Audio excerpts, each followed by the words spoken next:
Hello and welcome. You should be able to see the slides now, hopefully. My name is Magdalena Reetz. I'm from the Freitagsrunde, and here with me is Daniel. Hi. Who will present the second half of this talk today.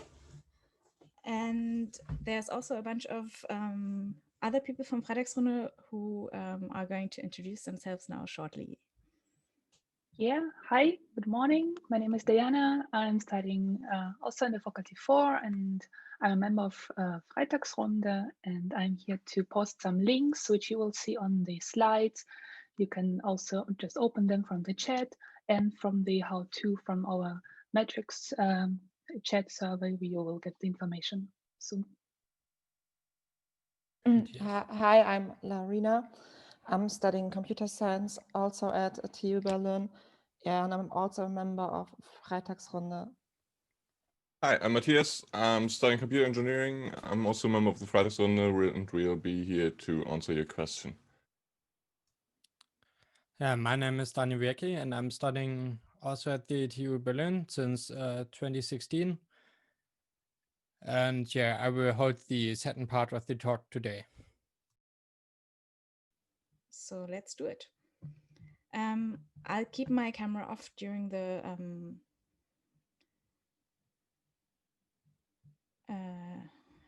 presentation, and we'll start with your questions right now. The chat is blocked, so messages full screen. If you press escape, you can get to the window mode for viewing, and you can see your chat and other things on the question and answers module. And the chat is blocked because we're using it to stream, to share links with you. There is a chat available in Matrix, which we will show you in the not too far future in this talk, where you can actually chat, and not just during this meeting, but afterwards as well. And another question, is this current student and exam regulations final? Will be amended anytime. We'll get to that in the talk soon, but let me spoiler it. There will be changes to the general students, to the general regulations, probably next semester. More on that later, and there can always be changes during your career, during your studies. They are usually communicated, so it shouldn't be a surprise, but it's one of the reasons why you really should read your university email. Okay, let's see. Yeah, don't panic is the motto. There's a lot of information. We have a lot of slides and content for today, but this is recorded. Thank you to the person who reminded me to start the recording. And the slides will be available afterwards, and you can ask. So everything should become clear in the end.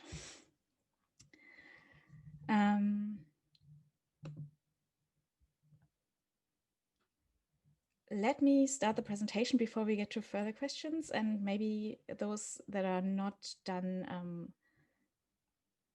that are not relevant to the current bit of the presentation, we can answer in the end if they're still not answered. Okay, we have several layers of rules that apply. The basic layer is the BerlHG, the Berlin law on universities, which regulates what studying in Berlin works, how universities are organized, in which way they work, and how they can organize their degrees and studies. Then we have the ALK-Stupo, which is the general regulations on studying at TU Berlin, which is going to be changed. It's currently in the process of being changed. It's passed everything at TU Berlin, but the Senate needs to approve it, the Senate of the City of Berlin, and then it will be published, and then it will go into effect at the beginning of the next semester. The changes this is going to bring is We will communicate them by email via our mailing list, and we will also hold a presentation on what is going to change to make sure everybody knows what they need to do. And you can sign up to our email list if open via the link that you should have in the chat now. And yeah, the Eichstupo really defines studying at TU Berlin, what exams there are, what how exams work, all the rules on classes and getting a student or stopping to be a student, and all that is in the Eichstupo. And then there's a Stupo, which is the definition of your degree program in specific. And the contents of this Stupo should have been covered mostly in your introduction to your degree.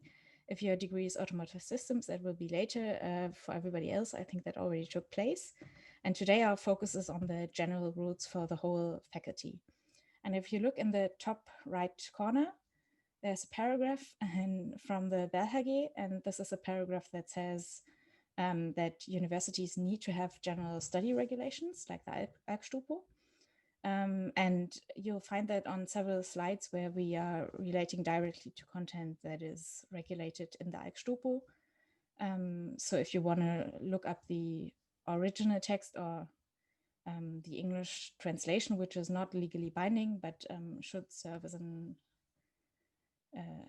information tool, you can look it up there. And yes, do I have to read that? Yes. You actually signed that you're reading this with your immatriculation. So you should know what's in it. More on like how to read it and maybe what bits you actually need to read, we'll get to later. And you might notice that a lot of information is, or a lot of things are not fully available in English. So there's a glossary where you can find administrative terms, names for the organizational units and so on, which is the recommended official use at TU Berlin. Mostly people are sticking to it, and it might help you if something is not available in English. And for the rest, ask your fellow students or the student advisory service if you can't find something in English. Okay, the idea is that we are going through the digital semester in this case, from beginning to end, and talk about what's relevant in what phase and what you need to do and how you need to do it in that step. So we made this cute little graphic, which shows the time frames of the semester and what happens in what, and we'll get to that step by step. So I hope you don't feel overwhelmed. And if all of that is too fast, don't worry. We post all the links, we publish the slides, and you can join the student advisory office hours for how-to, which are specifically each day between 3 p.m. and 5 p.m. And on Tuesday and Friday, it's in English. This is a group event where we will answer, I say we because I'm also a student advisor,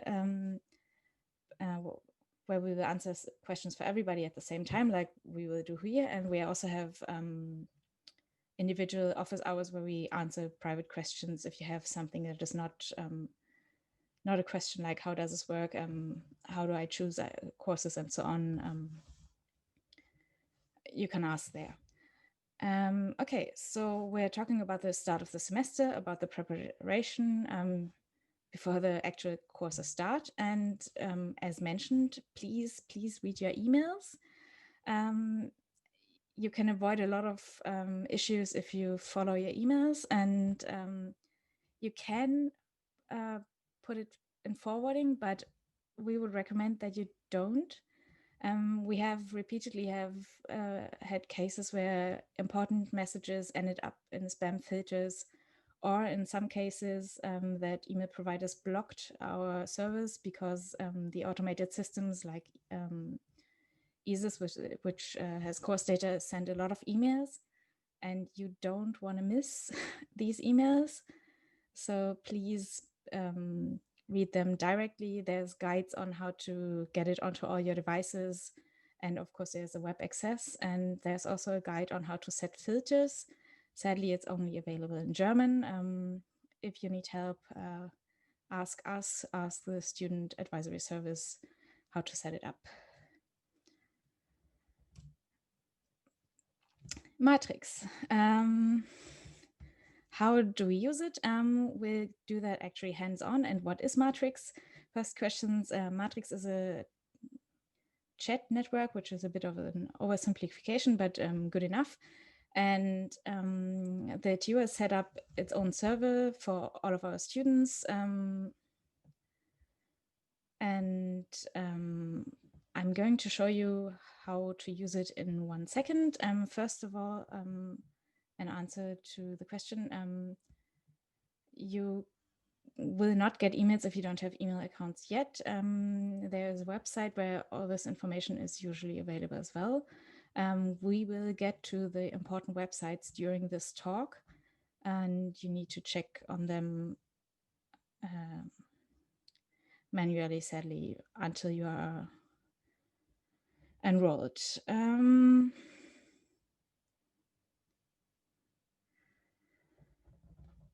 You should get a temporary account pretty soon if you're in the enrollment process. I don't know how long it takes. If you don't get one in the next days, please contact the student advisory service. We will inquire how to speed that up so you can actually take class and lectures. And there is usually there's some information that is not on the public websites, but most of it is on the public websites. And the thing is that you don't get a notification if our websites, which are quite extensive, change. So that's why the emails are important. But all the really important stuff is available on the websites, but you need to check those sites yourself. So hopefully you get your account, at least a temporary account that works as soon as possible. And we're aware that the situation with enrollment not being finished is absolutely awful. Sadly, there's nothing we can do about this as at the moment.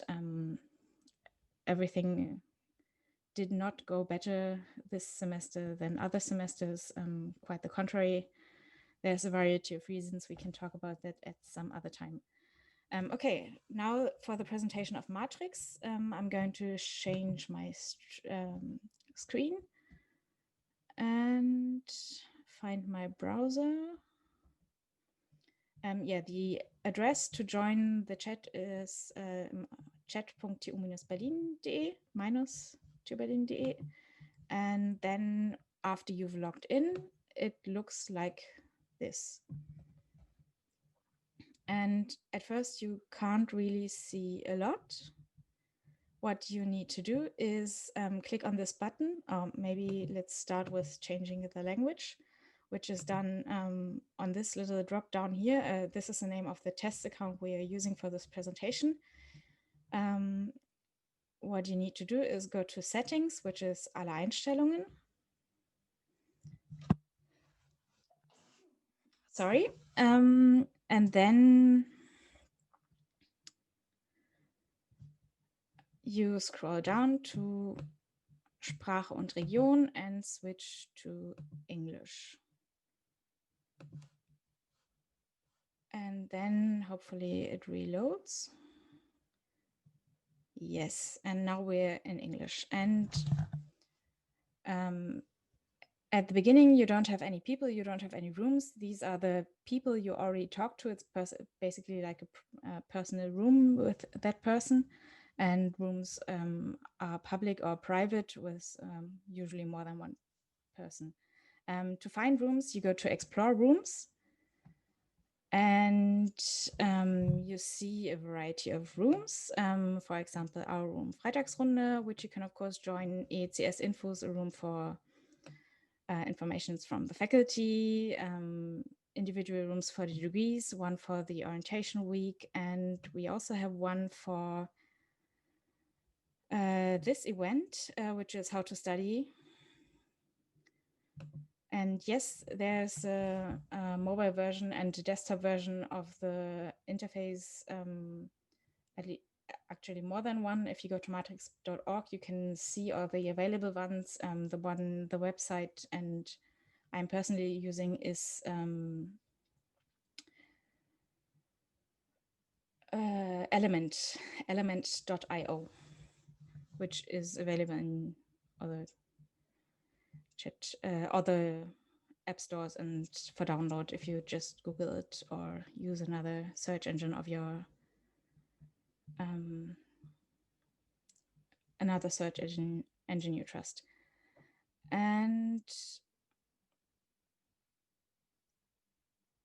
I think that's it for Matrix. Please join and try.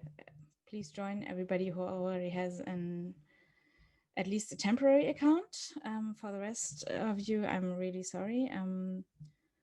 As it is hosted at TU Berlin, it's not accessible from the outside.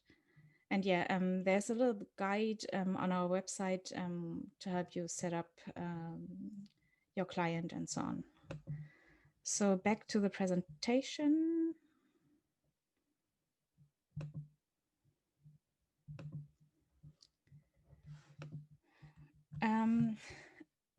Once your matriculation is finished, you get to do some more paperwork. This is something that, I mean, it's not hindering you from studying. This is basically the request to get a folder for you at the examination office, but it's recommended to do it and then forget about it. We have the link here for you to the document and how to send it. And as mentioned, we will publish these slides on our website and it will be linked on the faculty website. So you can go through that and click on all of this once you are enrolled, and you don't need to note this down now. Okay, and yeah, send it to your examination team. The examination office is working in teams by degree, so click on the team link and then enter your degree and you'll know which team is responsible for you. Now to the interesting question of how do I get my timetable? To start that, there's a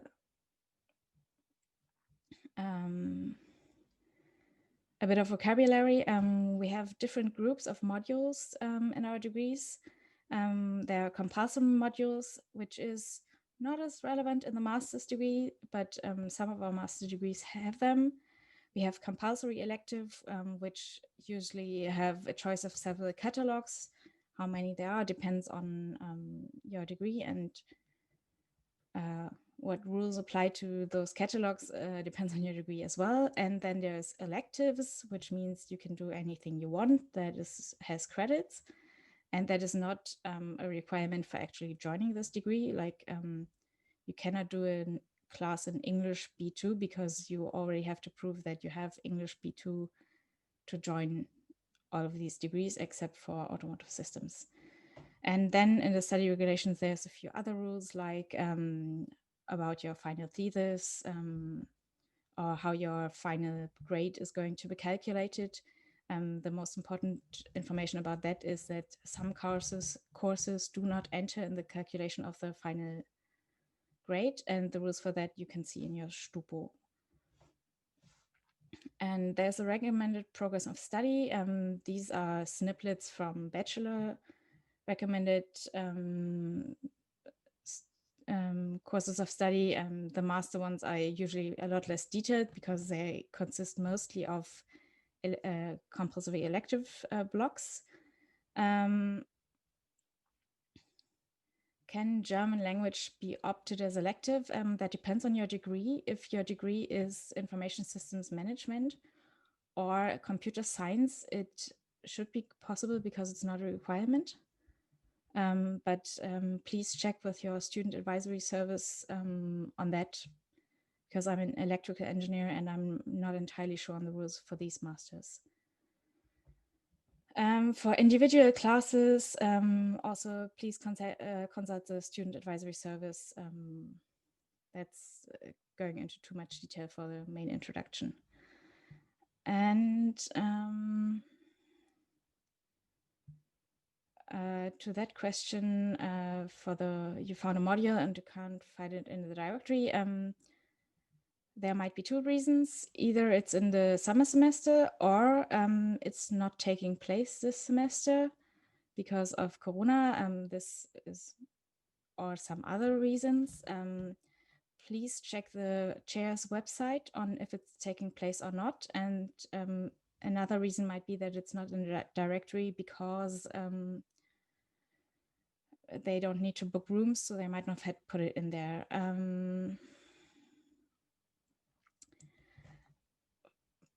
Let me get to that question later.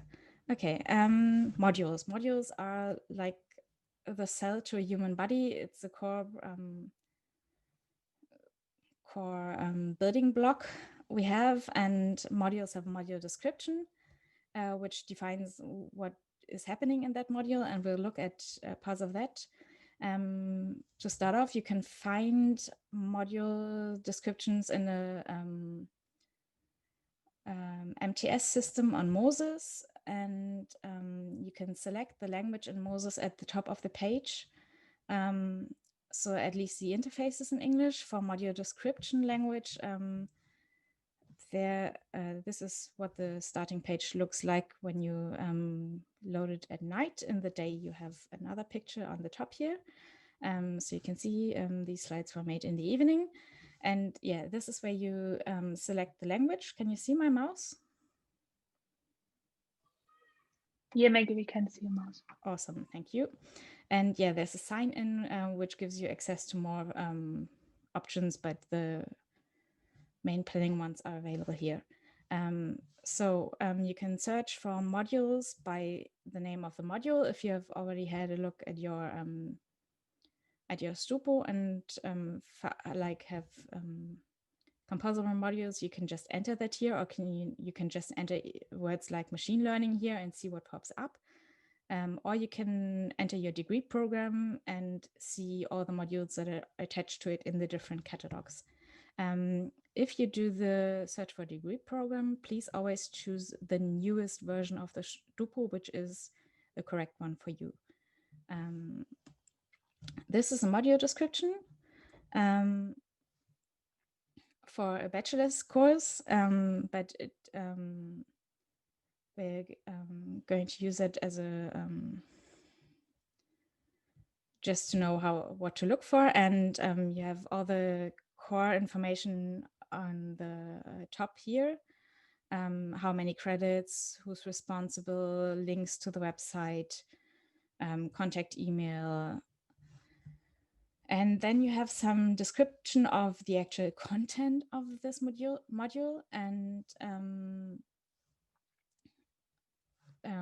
what is going to be taught in this module, what you're going to learn, which is of course important when you want to choose your modules. And then of course we need some teaching units. And oh yeah, I forgot to say this. The Uni ABC is a booklet we write and make available each year for students, and we are very proud to say that this year we finally managed to to make it fully available in English. So there's a PDF version you can look at, or you can look at our brand new online version, which is online since yesterday morning, where you can look up terms like course catalog, teaching unit, and so on, and also MTS and tips. The page numbers refer to the entries in the, I think in the English version of the Uni ABC in the PDF. Okay, so teaching units, there are a variety they can come from. Oh yeah, back to the question earlier from the language choosing. There should be an option to switch the language of the module description itself. I don't know it by heart, but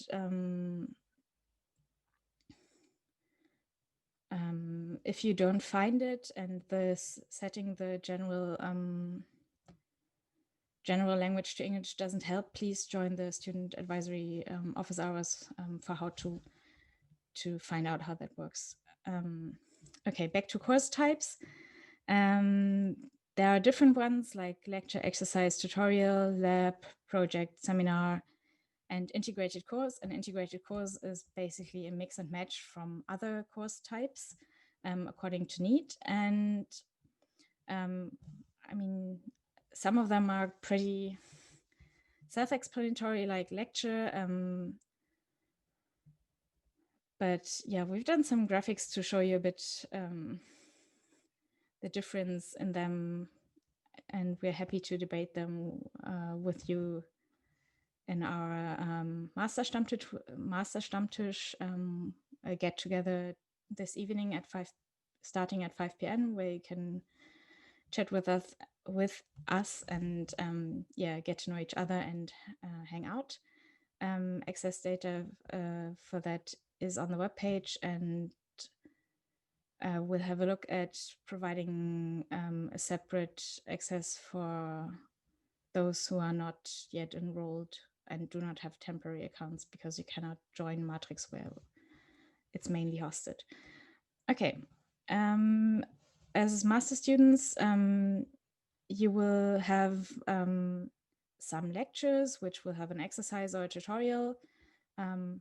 If you're in a more technical degree, sometimes a lab, but you will also have projects and seminaries, or you should, because most of our student study regulations do contain the obligation to do at least one project or seminary in your compulsory electives. So please check that and make sure you fulfill that.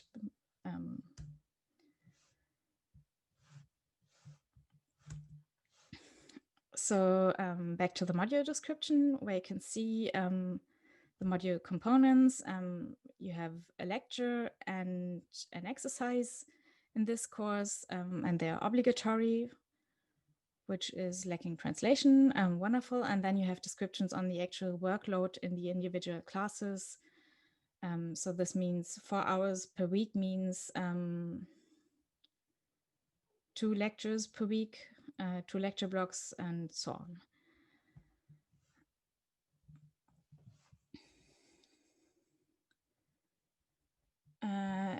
If you are not enrolled, how can you choose courses? You can choose courses. I mean, you can look up what you're going to do. With your temporary account, you can enroll into EASYS courses and take part in all the lectures. The deadline of 4th of November is for the distribution of tutorials, which is not that important for masters. We'll get to that later. If you don't have the if you don't have access to the if you don't have at least a temporary account until then, get in contact with the responsibles for the class to sign you up directly. But we'll get to the sign up later. Okay, so now we know what classes belong to the modules we want to look at, and then we need to find out when they're taking place, and we have the course directory for that. And normally we would also have to find out where they take place, but because of Corona, obviously nearly all the classes are going to take place in online. And the online lectures are not necessarily going to be available on demand afterwards. That depends on the choice of the lecturer. Some do live sessions, some do record in advance and just upload a video. Some record their live stream, some don't. Look up the individual course. They usually tell you which it will be. Okay, how to use this directory. As you can see, I logged in, which is not necessary to use the directory, but it offers some additional functionality. And you can search by full text, which I would not recommend. I would work by module, and you just enter the name of a module, and you don't need to enter the complete name. You get recommendations when you start. And this is a mass module for the bachelors. All the engineering bachelors do take this module, so there's a ton of classes attached to it. You don't need to take math from Monday 8 a.m. to Friday 6 p.m. all the time. This is all the available classes attached to this module. If you scroll down, this is also true for other modules. You have the selection for lectures, which you can unfold, and then you can see there's different groups of lectures in this. So there's 3 lectures per week and not all the ones in this list. And in the tutorials, you can see the individual time slots for tutorials, which you need in this class 2 of, but in others, usually 1 of, if you have tutorials at all. That is more of a thing for bachelor modules, not for masters, because there are just not that many master students that they need to be assigned to individual modules by an automated systems. Okay. And the other way to search for courses is by curriculum component. Basically, you select your degree. In this case, I entered electrical engineering because I'm an electrical engineer, though I'm in the master by now. And then you select the examination regulation version. Again, always choose the newest one. And in this case, I select the compulsory modules. Of course, you can, for you, it's mostly compulsory electives, and then there are the different groups of catalogs for compulsory elective modules they can choose from, which is actually quite a convenient tool, though the sorting of classes is a bit weird. But at least you can see in one glance what should be taking place. And yeah, then you click on the link and do it. There are no evening classes. Normally there are no classes after, there's no, to be family friendly, there's evening classes. No obligatory classes after 4 p.m. German time. For the time slots, it also depends on if the classes are going to take place via Zoom sessions or other streaming where you have to be available live, or if it's video. In this case, you are free to watch them when it's actually sensible for your time zone. But yeah, we're not prepared for. Normally, you are in Berlin to take classes, and we're not prepared for online classes. If you have or want to take a class and this is an issue, ask the responsible if they can make something available, like a recording. Of course, if you can choose classes where they provide videos, but also like office hours, if there's a possibility to offer something at a time slot that is doable for you. They can say no because they also don't have to work at night, but asking never hurts. Of course, if you do it politely. Yeah, you're probably not the only one who's not in Berlin or in Germany at this time. So this will be, especially for master classes, a not uncommon problem. Okay, for the course directory and also the module catalog, you can't do anything bad in it. So just click on it and try what happens and if this is a helpful view or not. There's also a link to, oh no, not in this one, but in one of the next screens, there's even a directly linked video on how to use it. So, but generally really don't worry and click on it and see what happens. Try it all out. Use the office hours of the Student Advisory Service if you need help. And there are a few systems where you need to be more careful, and we will tell you for those specifically what consequences your choices have.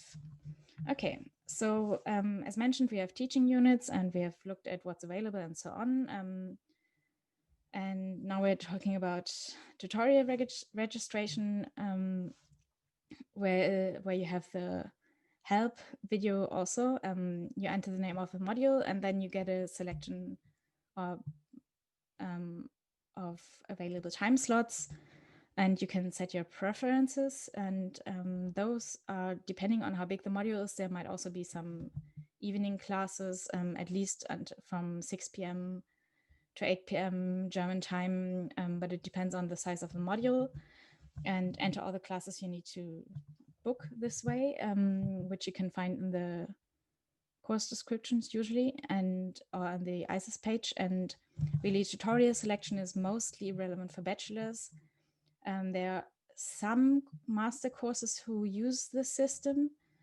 For example, if you're studying computer engineering or electrical engineering, and you have obligatory modules or obligatory modules in your compulsory elective groups, and those are originally bachelor modules, and tutorials are distributed via the system. And yeah, normally all the information on if you need to sign up this way is available, and you can also try to enter the name of the module. If it's not there, you don't need to register. The deadline is for the whole university. You might find some information that it's the 29th of October, which was your deadline and was amended after pressure from your student representatives, among others. So one of our people from the Freitagsrunde especially made clear that the early deadline is a really bad idea.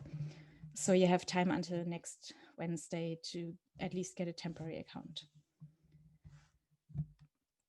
If you are unsure if you need to register for a tutorial, you can also always use ISIS. ISIS is the platform where you can get all your information on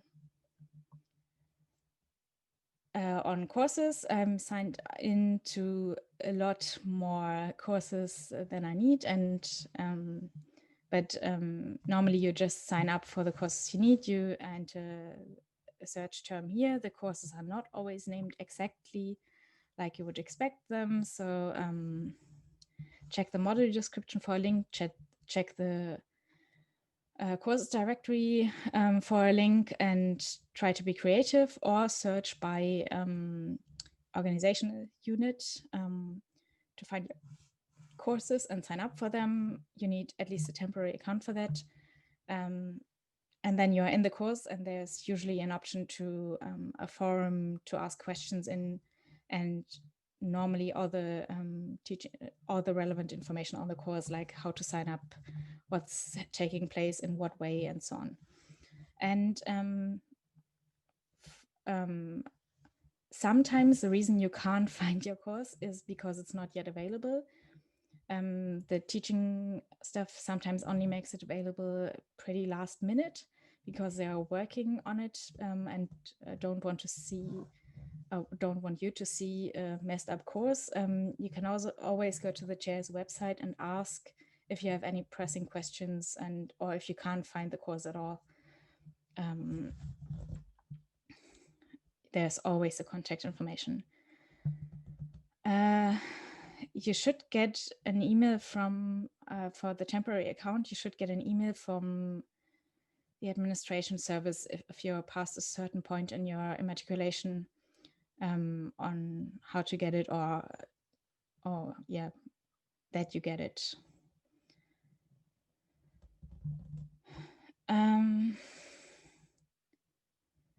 No, I mean, you can take additional classes for the question on tutorials. You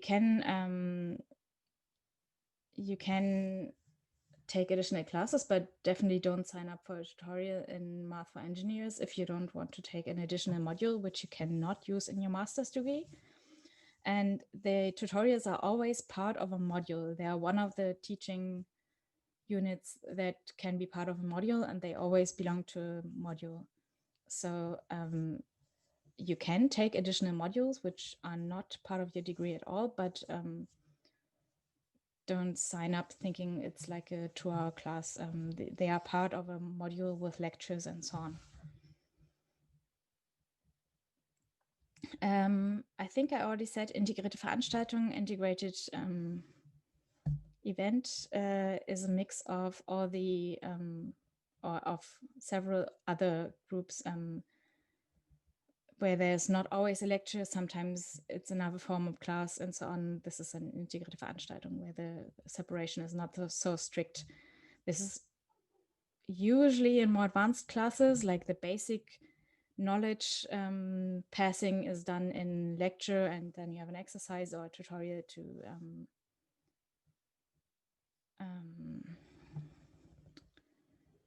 on the content, but in more advanced classes or more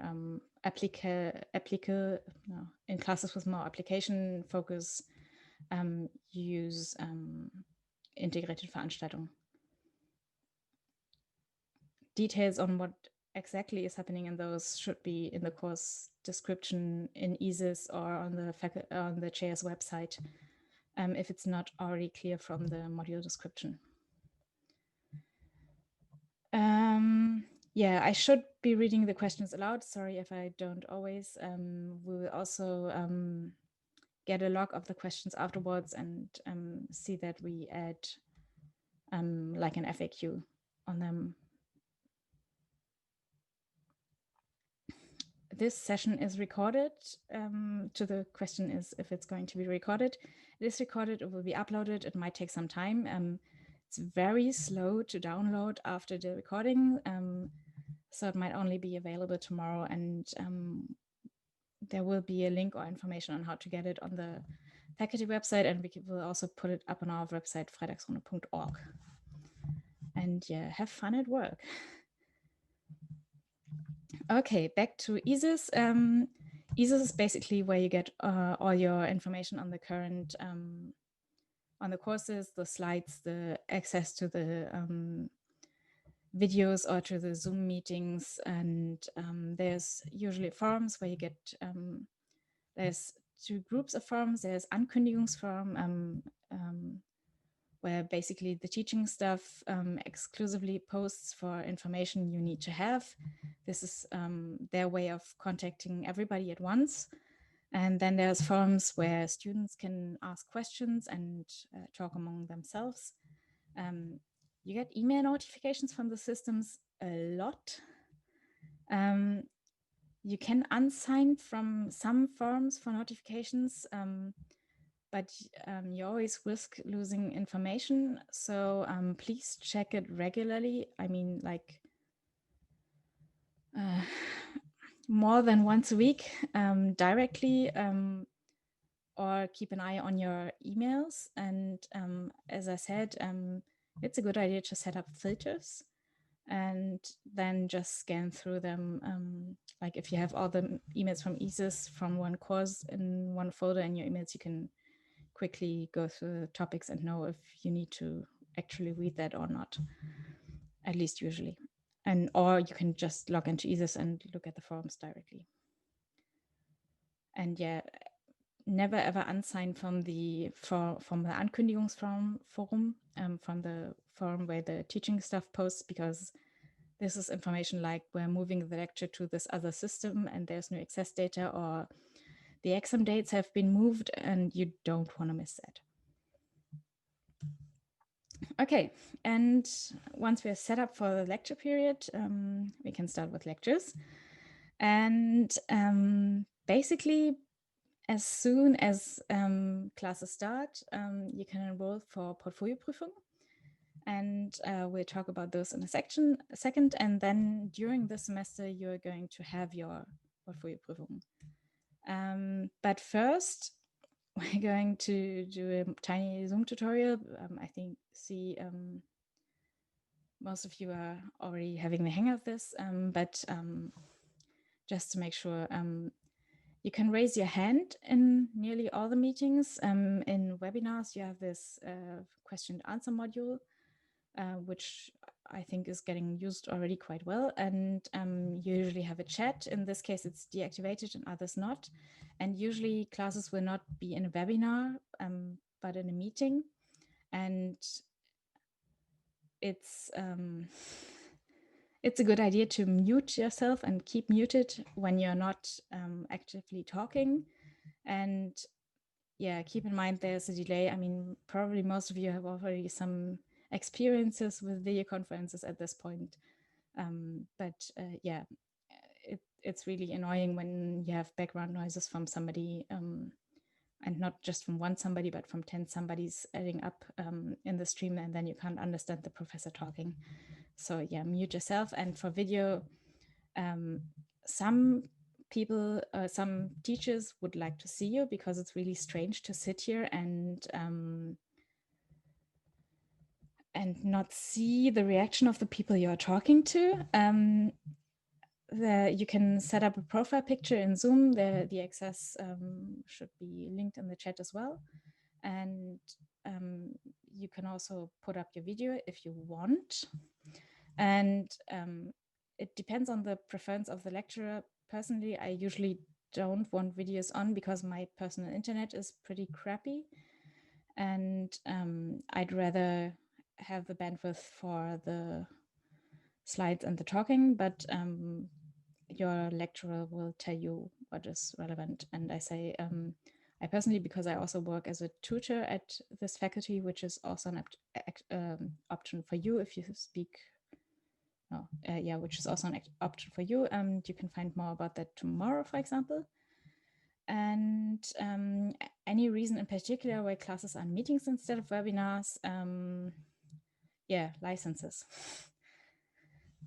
So we all have basic licenses for Zoom. You can do your own meetings, and webinar licenses are for bigger meetings and are especially requested for teaching purposes if necessary. That is the main reason. And the idea is to have not lectures necessary in streaming, but in videos, and to have smaller classes like tutorials and seminars in online meetings. So that is also a reason why it makes more sense to use a meeting. But there are some lecturers who are doing it live in a meeting. Okay, if you have trouble with Zoom yeah, one thing in the meetings, there's reaction buttons, which you can use, like a thumbs up or like go faster or slower, or I need coffee, which I would like to press in this time, but which are not available in webinars, but you can use them in meetings, so make use of them. Because you can't, yeah, as I said, the lecturer can't see if you're falling asleep or if you're like super confused. So this is one way to communicate this without interrupting the talk and being annoying. Okay, and yeah, general, these meetings are university classes, so behave as is appropriate for a professional environment. I don't think I need to tell you that, but there's always the one person who needs to hear this. Yeah, group works. A lot of classes have group activities. Sometimes this is to ease the workload of correcting works like homework. Sometimes this is because it's just more sensible when you do a project and you have a bigger aim and you want to actually finish this in one semester, you need to work in groups. And I mean, this is usually also the fashion in the professional work environment afterwards. So you can get used to a lot of teamwork. And this slide is more directed at bachelors, but yeah, be fair in your teamwork, communicate. Communication is key, also among group members. And yeah, keep in mind that everybody sometimes has a bad day or is ill, and that also you might need some help some other time. And yeah, don't let your group partners hang by not doing the work you agreed to do. Okay, we're back to our wonderful slide on modules, because now we're getting to exams, the thing everybody looks forward to most. And we have several exam types, written exam, oral exam, and portfolio. And written and oral exam are basically what you expect. And portfolio is a special form of examination at the TU Berlin, and where we'll get to that in 1 second. But first, in the module description, after the course parts, you have the requirements for the exam, and you have second requirements for participation and examination. There's desirable prerequisites, which is the way to communicate what previous classes you should have taken or what knowledge you need to have to follow this class. You don't need to have a class with exactly that name in your background, but knowledge from this class will be expected. So have a look at the module description and see if you have the basics for that or if you don't. And then there's mandatory requirements for the module test application. So to take the exam for written and oral exams, there's often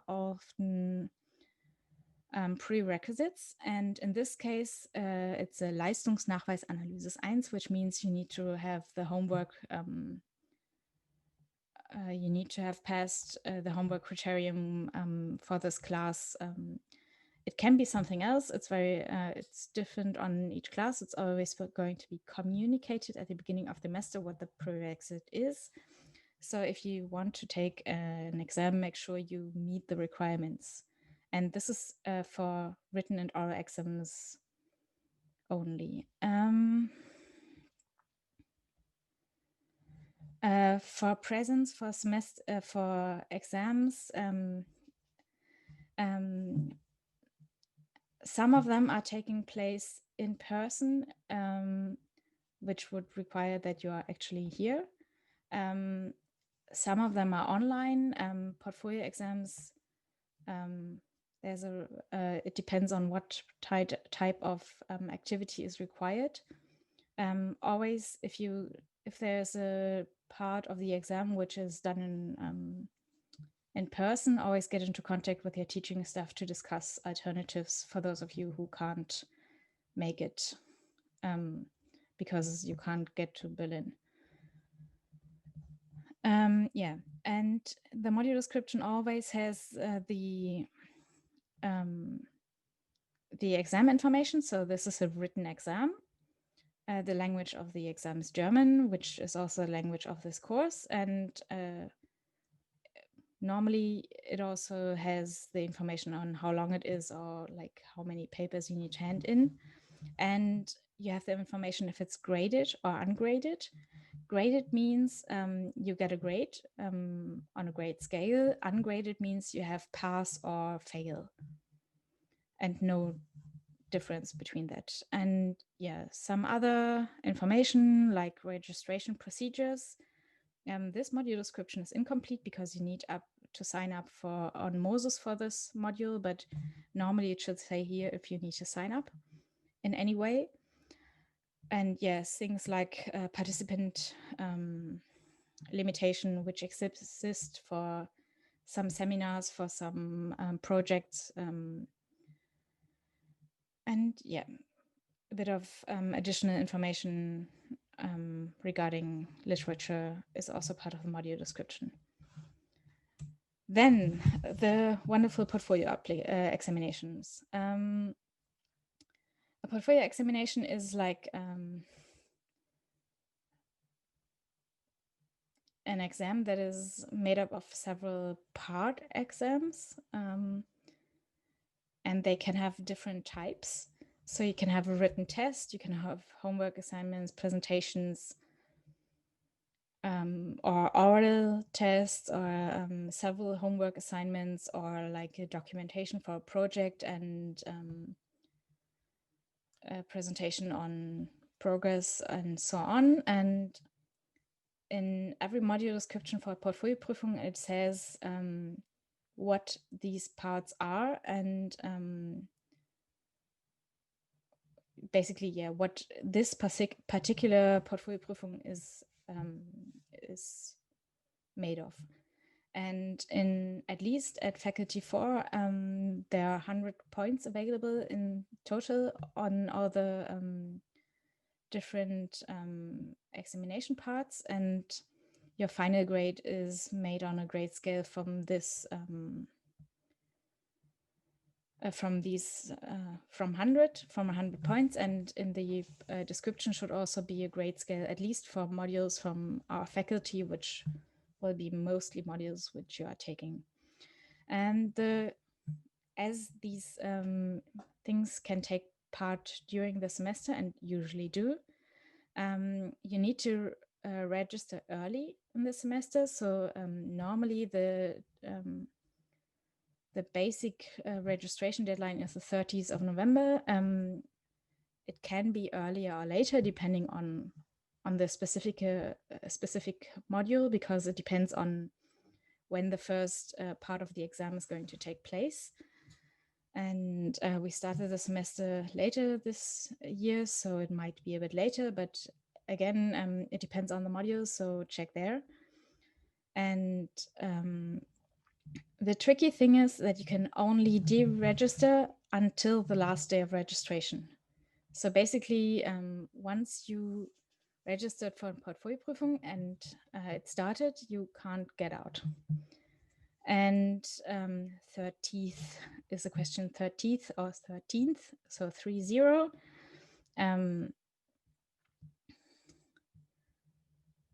Done. Yeah, so this is the point where you need to be sure you're doing the right thing. So if you're unsure, ask. And because registering for exams is the thing that has consequences at this university. You don't register for modules or anything. You register for exams. The tutorial registration is just for distributing students in groups and rooms and among tutors, so somebody can check your homework. And if you don't do it, you might not get a place in this semester, but it has no further consequences. If you register for an exam and then don't take it, you get a fail, and you can only fail three times before you're failing out of your degree, which is to be avoided. So be sure you're registering for the correct class and that you can do it. Keep an eye on the withdrawal deadlines. As I said, for portfolio, 3 times per module. Yes, thank you for the question. Each module has 3 attempts, which you can take. And yeah, in Portfolioprüfung, before the first exam part, which is not necessarily the day of the registration deadline. With the consent of the lecturer, you can withdraw, but it can get trickier and to get it all done and so on. So please always check that you actually want to take this class before the registration deadline to make sure you're not getting yourself into unnecessary stress. And now to the interesting question of how do I actually register for modules? And there's two ways. One is via a very antiquated online system, and the other is by paper. And let's talk about QISPOS, our online system first. A new system is in the works and has been for several years, and it might or might not go live during your degree here.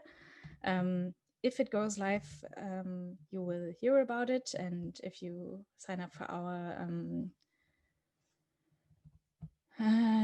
mailing list, we will tell you more about it when there's something to tell.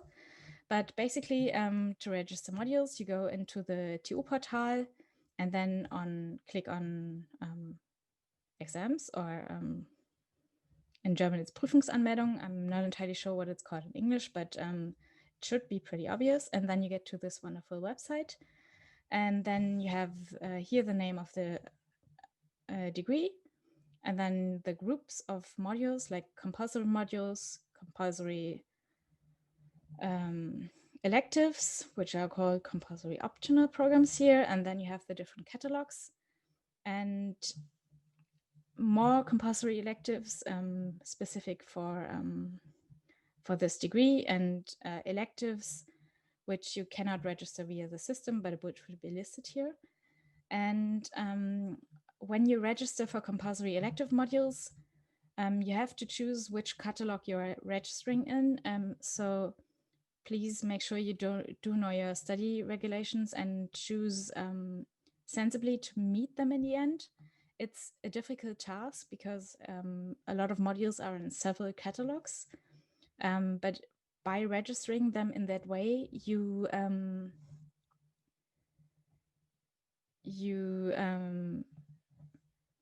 make a choice and that is locked, and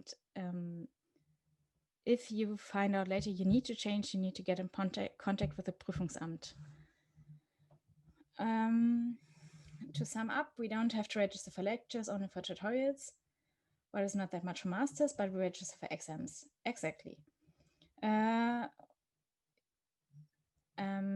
So if you want to select a module, we just join, because I saw some modules limited by 12 or something like that.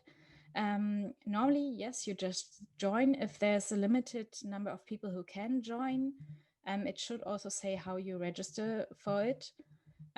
This is the exception, like if there's a limited amount of people, the module description or the course description on the chair site, or even the ESIS course should tell you what to do to be one of these 12 people.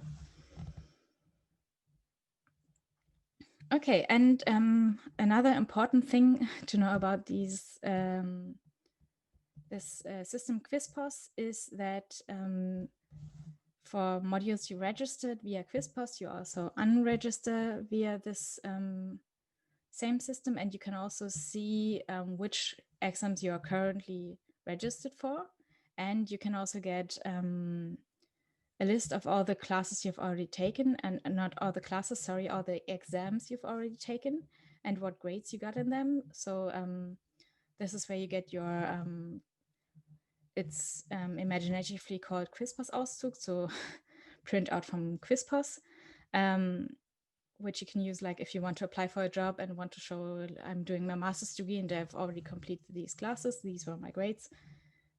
This is where you get it.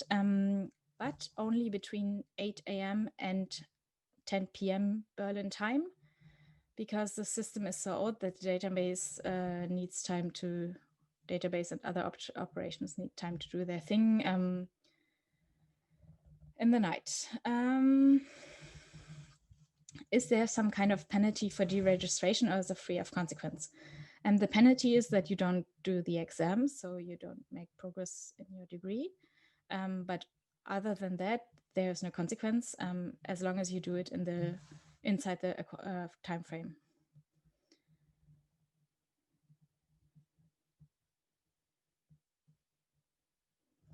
Will the courses be linked to our TU portal, or is everything about the classes in ISIS? Can you please clarify difference between ISIS, Moses, and TU portal? Okay. ISIS and Moses are linked in the TU portal. The classes individually are not. And Moses is administration. ISIS is course content and communication. And TU portal is just the portal everything is linked to, and a few additional operations which are only available through that. We will get to that part later. Okay. Again, QISPOS is not available 24/7. It's going down from 10 p.m. Berlin time at night to 8 a.m. the next morning. So if you need to register or unregister, you need to do that in this time frame. And the other way to register for exams is the so-called yellow form. It's called that because the paper, the copy the chairs get is actually yellow. We did a picture of the paper form here, and because it's Corona time, we now have a digital version of this available, where you can, which you have to use and have to send in from your TU email to the Prüfungsamt, to the examination office, to your team to be processed. And if you register by paper, you also deregister by paper, and the links to that should get posted. So basically the same way you register for a module is the way you unregister, but especially for unregistering, if for some reason you can't unregister, but you should be able to do the form and send it in via email, and do it that way, because at least in this semester there also were some problems with settings for unregistering which were just wrong. So in doubt, better send an email as well.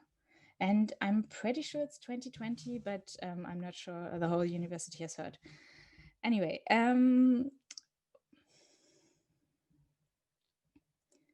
I think this is the point where I hand over to Daniel. All right.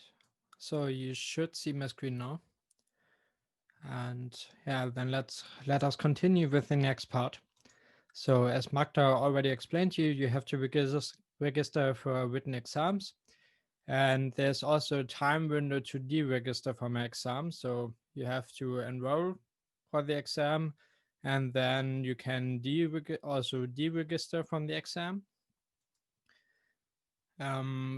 Regarding written exams in general, they usually take around 90 up to 24 minutes, 240 minutes. And sometimes there are some mandatories to register to be able to write the exam.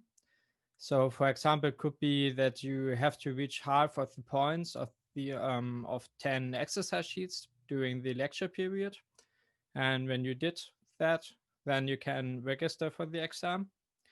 And the registration usually can be done until 1 week before the exam, whereas the deregistration is possible until the day before the exam. So if you are not sure whether to take an exam or not, you could register until the deadline, but then you have the option to deregister lately 1 day before the exam. But you have to be careful, so don't forget to deregister on the exam on the day before the exam when you feel unconfident regarding the exam and don't want to take it.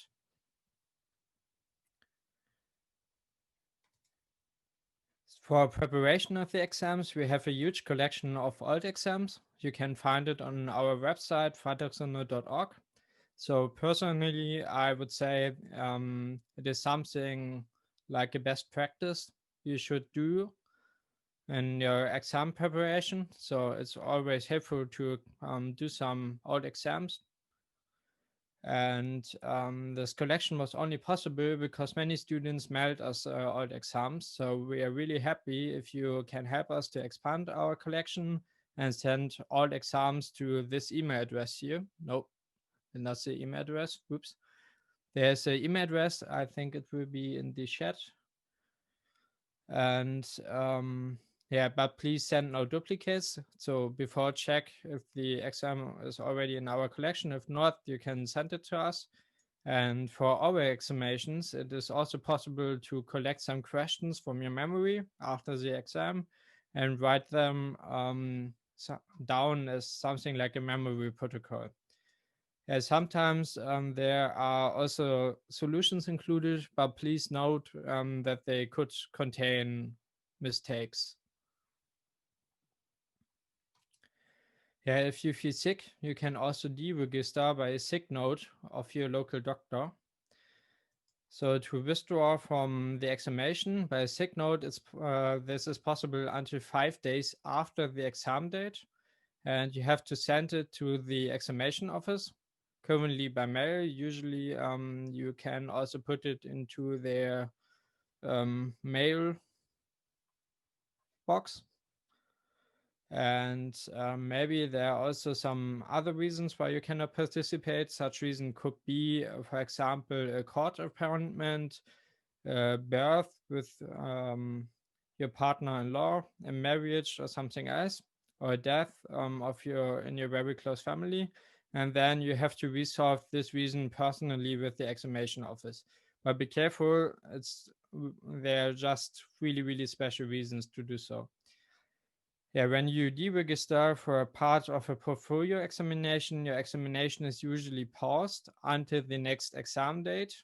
So when there is a small test as a part of the portfolio examination and you send a sick note and don't want to take part, then you have to continue this portfolio examination in the next semester, and for this semester the portfolio examination is paused at this point. And then in the next period, this portfolio examination, you have to continue at the point when you got sick. So then you start again with this test. So there's a question. Magda, you want to answer it? No, I just wanted to mark it for you to answer. All right, so you marked it. Let me read.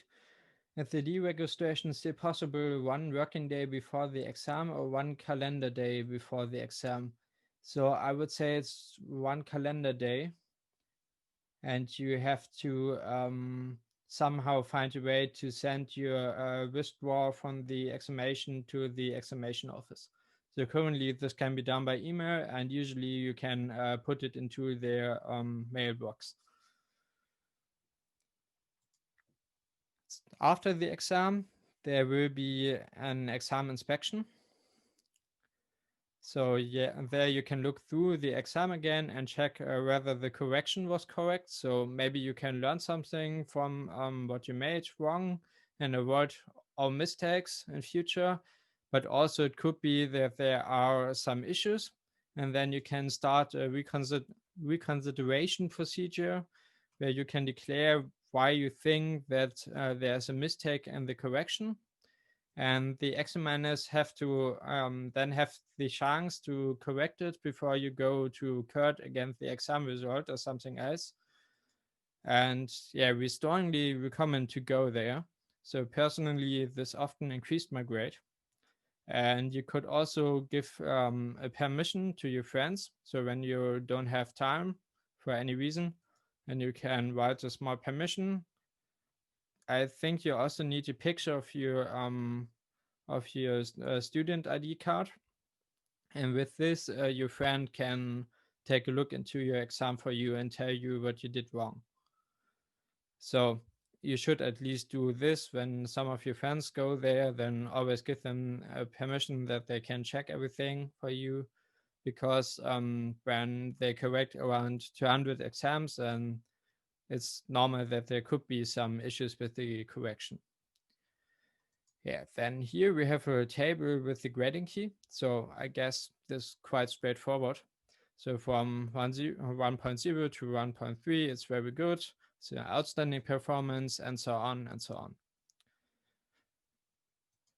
Yeah, we are quite sure that you enjoyed the first examination period so much that you need a second round. So there usually are 2 examination periods per semester, and you can choose whether to take the early exam week or the late exam weeks. And the exams will always be in the lecture time period and the lecture free time period. And the early period is usually the first in the first 3 weeks after the lectures. And the late period is usually the last 3 weeks before the next lecture period. While written exams are usually guaranteed to take place 2 times in semester, in the first period and in the second examination period. This is not the case for portfolio examinations. For portfolio examinations usually just take part once per semester. And when you take the late exam and fail, then you cannot take the exam again in this term, and maybe have to wait a year until the exam is offered again. So it could be better to take the first exam to have the chance to repeat it. But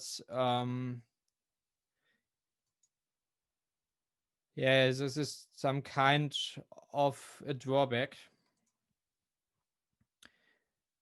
Whoa.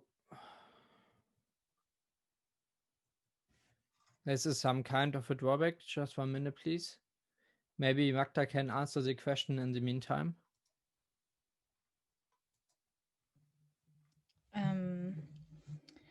What grades are needed for a doctorate degree application or recommended? I don't think there's that formalized process for that at TU Berlin. I mean, generally, you probably want to have not just 4.0 grades, but it probably mostly depends on how good you are in the actual field you intend to get a PhD in. So if you are interested in this or in getting a doctorate degree in general, please talk to the teaching staff, the professors and the scientific assistants and academic assistants who are usually in the process of doing their PhD themselves.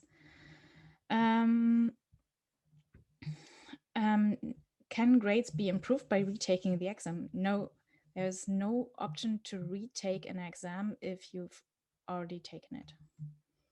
If you've already passed it, sorry. You can take it again if you failed. As said, you have 3 attempts per exam, but you cannot get a better grade by doing it again.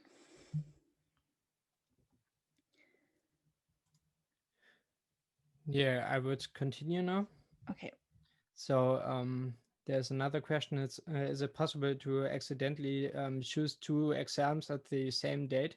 I guess it is maybe possible. So in the worst case, they take time at the same time. And so before you register for the exams, you have to check that. And then when it is the case, you should write 1 exam in the first period and the other exam in the second period. So come back to the exam terms. So there's a drawback when you take the late exam and fail, then you cannot take the exam again in the same term. But on the other hand, when you take all the exams in the first week, then you maybe have to do a lot.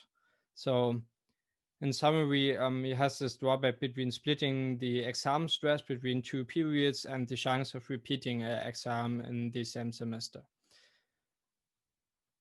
So usually you have 3 chances to repeat a written examination. So this is independent from the examination periods and the weeks when they are offered. In general, when you want to complete a module, a class, then you have 3 chances to do the examination. And the last chance, the third one, is always oral examination. So when you have to take the last oral attempt of an examination, it could be helpful to get a consultation by the professor or the teaching assistants. Then, so when you go to their office hour, then they already know you. They can give you some tips and so on. And maybe you also want to consult us, the Freitagsrunde, or the student advisory service about rules or alternatives to the third attempt. And there's one other important point already asked in the Q&A here. So due to the pandemic, you have a free attempt. This is not the general case in the future. This is only the current case due to the pandemic. And yeah, important for the free attempt is that you have to go to the examination itself. So when you just register for the examination but don't go there, then you will fail and get a 5. But when you go there and fail the exam, then it do not count. And also note that this free attempt do not count when you cheat. So when they see that you cheat, then you will also fail the exam. Yeah, furthermore, you have the option to exchange compulsory optional or optional modules. That can be done within the standard period of time of your studies for multiple times. So usually for masters, it's 4 semesters. So within this 4 semester time, we can exchange modules multiple times when they are some kind of optional and you have the choice. When they are mandatory, then you can't do that, obviously. And after this standard period of time, after the 4 semesters, you can do this only once. So next point. Now you have hopefully written all your exams and so on. And then at the end of the lecture period, at the end of the lecture period, so not at the end of the semester, but at the end of the lecture period, you also have to re-register for your next semester at the TU Berlin. So you some kind of re-enroll and tell I'm still studying here. Yeah, there will be always a mail to inform you when and how to re-register, and all the necessary information you can find in the TU port. I will show this again on the next slide. The re-registration should be done until the last Saturday of the lecture time. This is this date for the current lecture.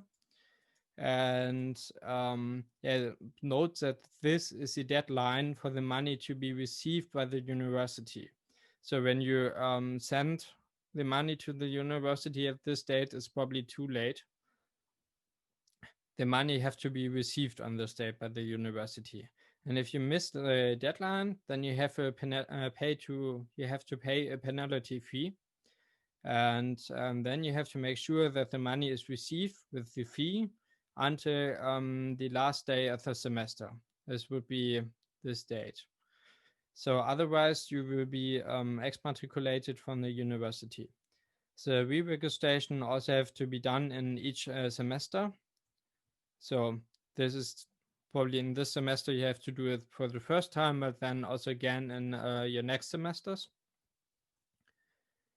And one note here, a big part of the re-registration fee is for your semester ticket, so that you can go by train and bus.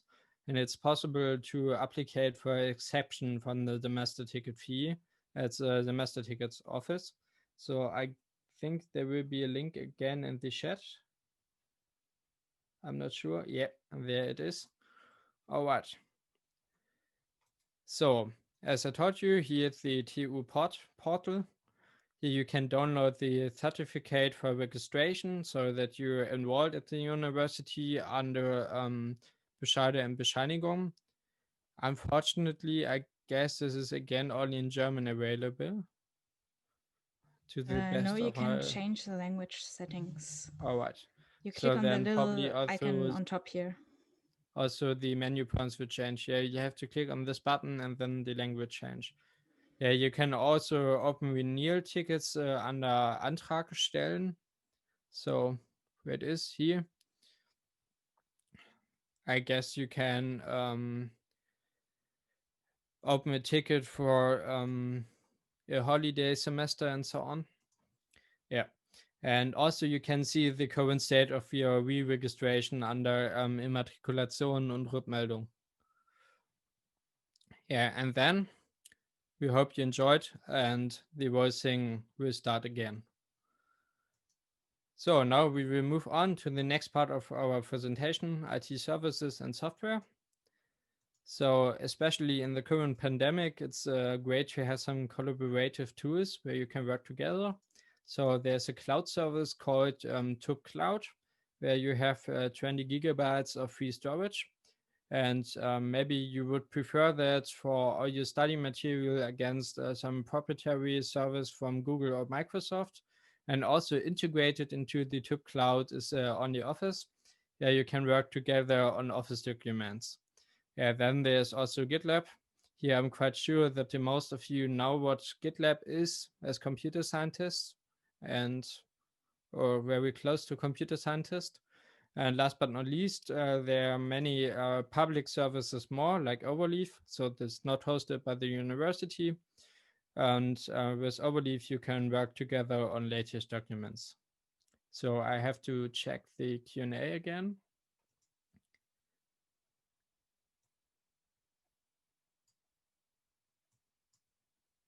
Oh, they're already answered by someone. All right, then let's move on. Yeah, then you also have the option to connect to the TU network via a virtual private network. This is sometimes important to have access to some hidden resources. So for example, some documents or some servers of the university are only available from the local network. So you have to use a VPN to connect to the local network of the university.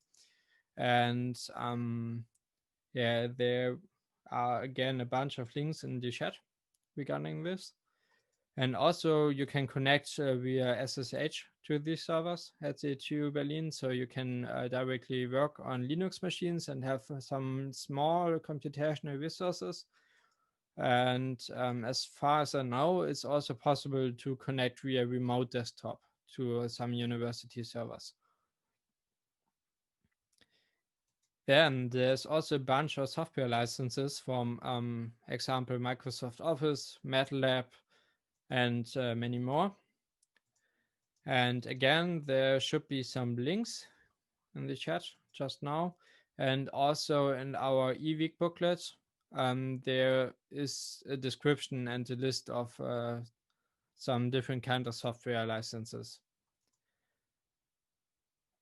So now we will move on to the next big part, contact persons. So this is not only for problems, they often have some interesting offers and so on, but they also can help you if you have some issues. Yeah, the first one you should already know is the Freitagsrunde.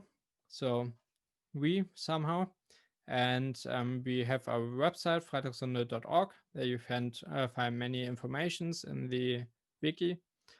And yeah, we're a group of students who are engaged in the university and hopefully can help you with many problems around your studies. So we have some connections to different persons at the universities, some of us working at different chairs with different professors, and hopefully we can redirect you to correct places where you can get help when we can't help you directly. And yeah, we also work in many different committees on the university. So yeah, we work in many committees, and just if you don't know anything, feel free to ask us.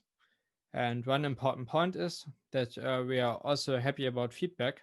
So we are spending a lot of time to prepare this presentation and so on.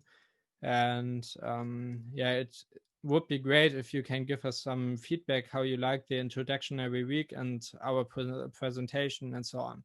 But also in general, when you have some feedback regarding some modules where you have issues and so on, you always can write us.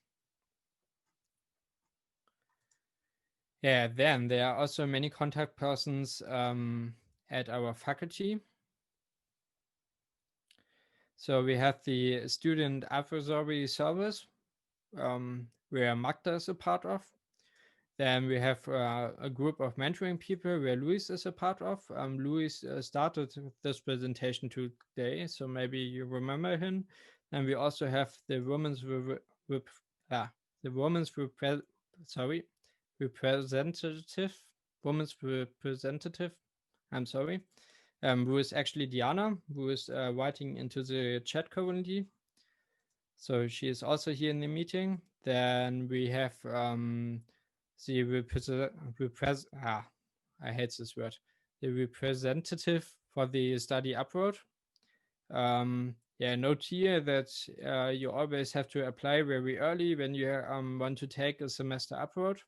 So this needs a lot of time to plan it and for the application process. And last but not least, we have the examination board here, which is responsible when there are any issues with your examinations. So when there's some special things, then the examination board is the committee who decides what to do. So there's another question.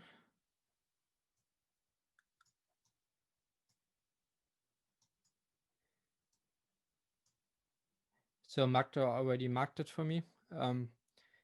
Yeah, you're right. So this is for abroad. So when you want to go for a semester to some place in Europe or somewhere else, then they can help you. And it's not for international students coming to Germany. There's another contact person, I guess. Yeah, so then let's move on. Then we have the General Students Committee. They also have many different offers to help you. So there's an addition to our introduction every week, the critical orientation week. That they can also help you to get a lawyer if you need some help in the court or something because you have serious issues with the university. And also they have a technical pool and a finance pool to support students' projects and so on.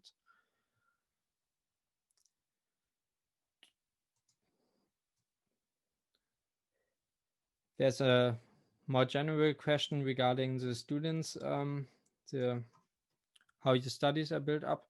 So in general, there is not a number of ECTS points you have to do in a semester.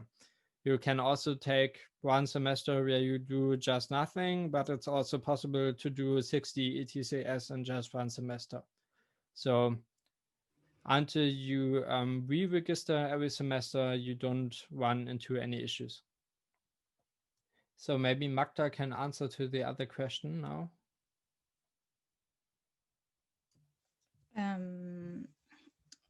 The difference between a module and a course, module is a container and it contains one or more courses. So yeah, and yeah, you can find the description of the modules in Moses, and it will always tell you which courses or classes are part of it in the MTS database. Our next question, where do I find the recommended courses? So it depends on your degree. that you take. So for example, for computer science, there's just a list of possible electives where you have to take a specific number in a specific part. And there aren't any recommended courses. So you are free to pick them, but you have to be aware of the regularizations of your examination rules. And for some other degrees like not electrical engineering, computer engineering, there's some classes you have to take, but the rest is again elective. All right, then all questions are answered, and let's move on. So we are at contact persons, and we will move on at contact persons for all students at the TU Berlin. So there's some general context for the role on university, and the academic advising service can help you with general topics like switching to a different major, to a different degree. And there's a family service for students with children or students that take care of relatives. There's psychological counseling. You can get help when you have stress with something like depression or some other personal issues. And yeah, it's there is no shame to getting help from them.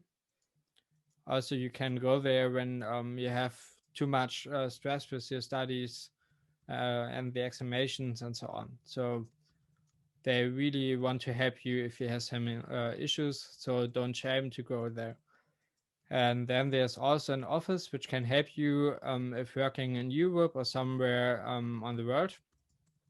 So is this studying and working in Europe and overseas.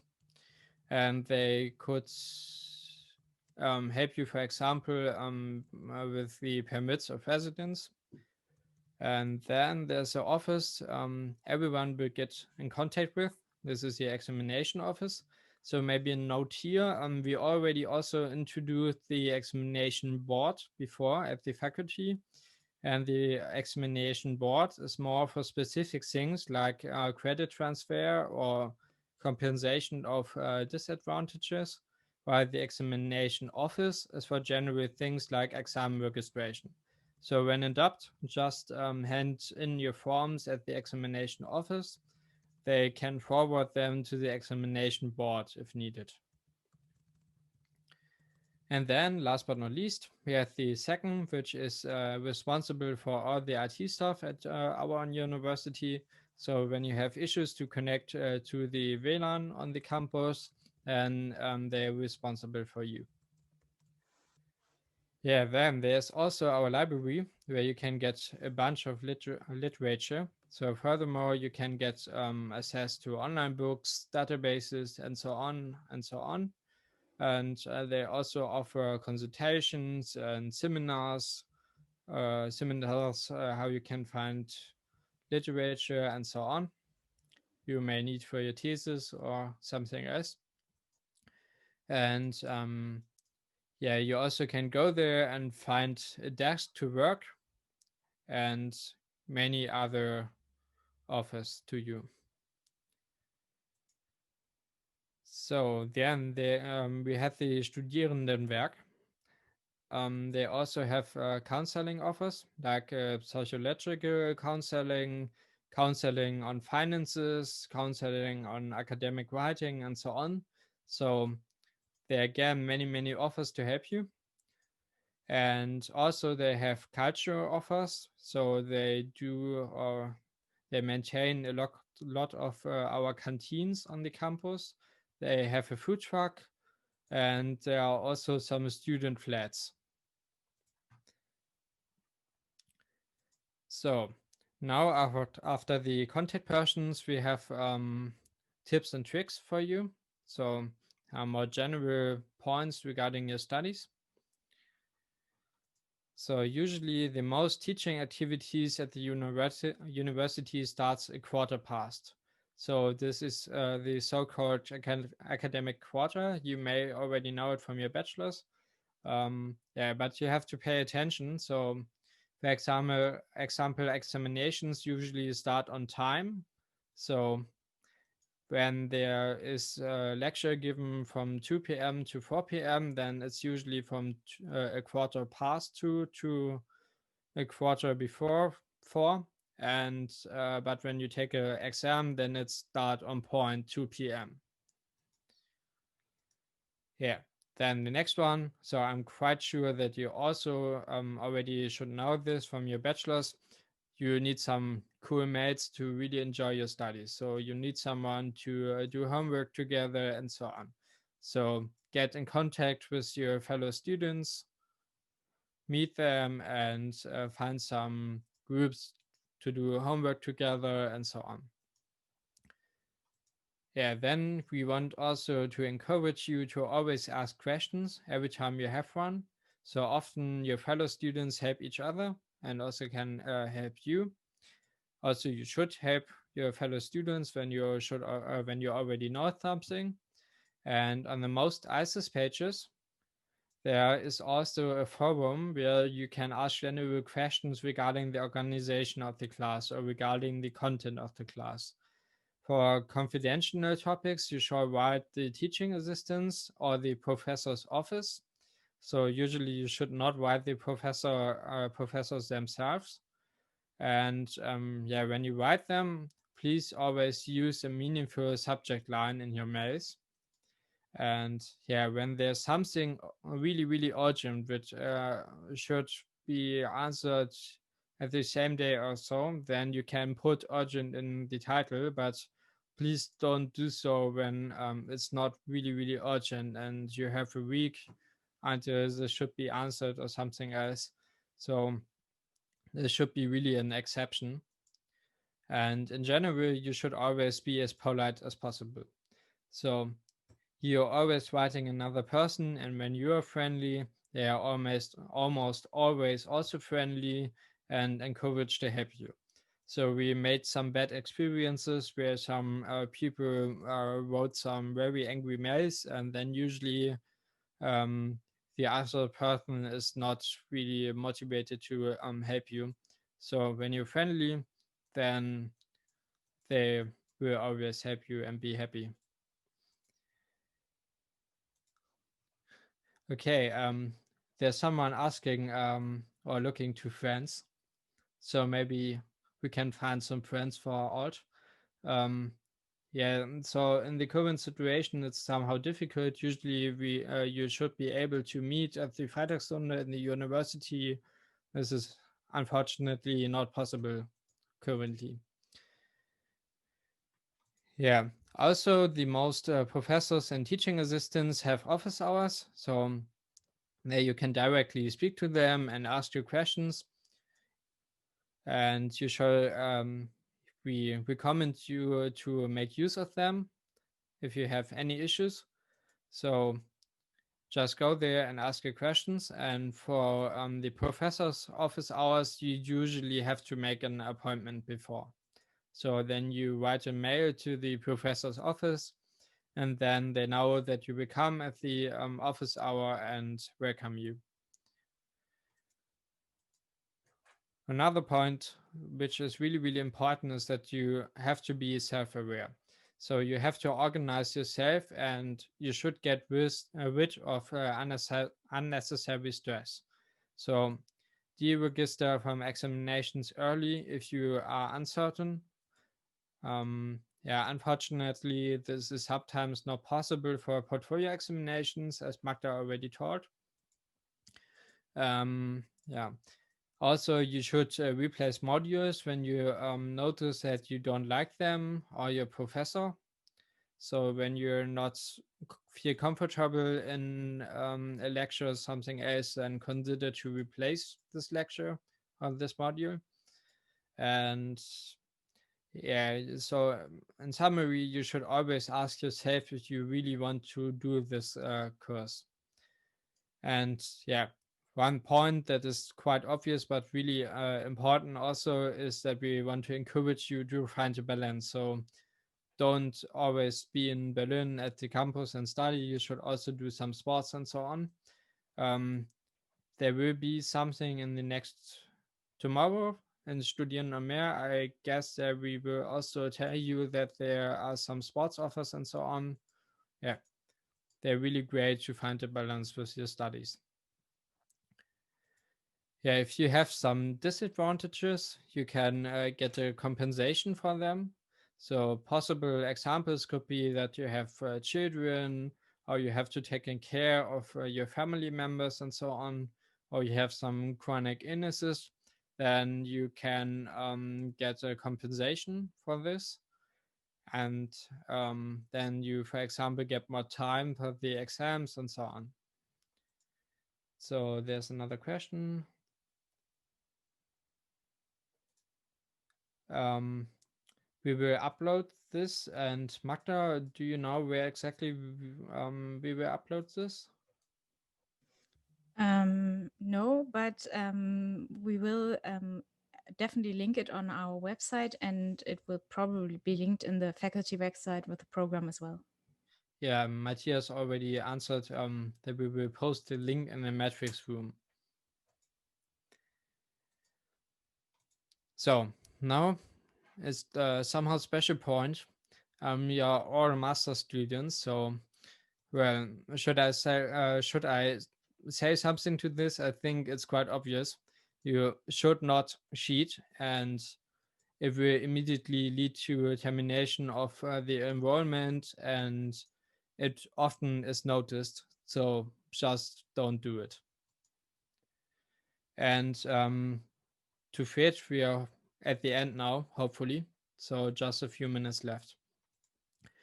Yeah, we already taught you at the beginning that you should read your study and examination regulation. You should read your study and examination rules, and many of your questions may be answered there. So how your study is built up and so on. And yeah, a thumb rule is if you want to break the rules and still succeed, then you need to know them first. Yeah, note that there are some English versions. Important. The important one is always the German edition, and of course it's somehow hard to read, so don't read it like a novel. But it's really, really important to just read it once to get an overview. If I may step in, because Yep. this is a topic close to heart for me. It's a legal text, so it's not fun to read. And you usually don't need to read it from the beginning to the end, but have a look at the sections and you will know what is important for you. And for example, all our study regulations have the same format. And this is the outline from one of them, and they all look the same. So the important paragraph is organization of studies, which explains everything you need to do and all the rules containing that. And so all the compulsory modules, compulsory electives, and so on. And then important is paragraph 8, where you can find out how your overall grade for the degree is going to be built. And paragraph 9, which says what are the rules for your master's thesis. The rest you can read, but you don't really need to. And the same is true for the Alkstupo, where we have a part of the content here. And like the paragraphs start dealing with exams start at around, I think, 36. I think Daniel has a notes for that, and go into the 40s. So there are a few, but you don't need to read all 60 or 70 of them. A lot of them are general organizational things like there has to be a dean of studies, which is interesting to know, but not really necessary for you to organize your degree. All right, then let's move on. So here we have the 3 most important resources regarding the situation at our university with Corona. So the first one is the general information for all members at the TU Berlin. The second one is the information from the examination office regarding your examinations. So this is already interesting to know how written exams can take place currently, and which current rules apply. And then the third one is the Office of Student Affairs, and they should also can help you if you're still waiting for your enrollment confirmation or your student ID. So there was a question in the Q&A regarding this, where you can write when you are still not enrolled regarding because of the current Corona situation, then the Office of Student Affairs is the right place. Yeah, so now finally we will come to the end. So here we have all of the logos of Freitagsrunde. So over the years we collected a few versions, and yeah, we're quite sure that you will see them at different places at the university. Then here again, we have some social media channels and so on. So we have our website already mentioned before. We have also a metric channel. And what is maybe quite important is that we also have a mail list, F-Open, where you should register to. And then there will be some information mails, for example, when there will be a new examination rule or something else, and we will usually write an informative mail over this email list F-Open.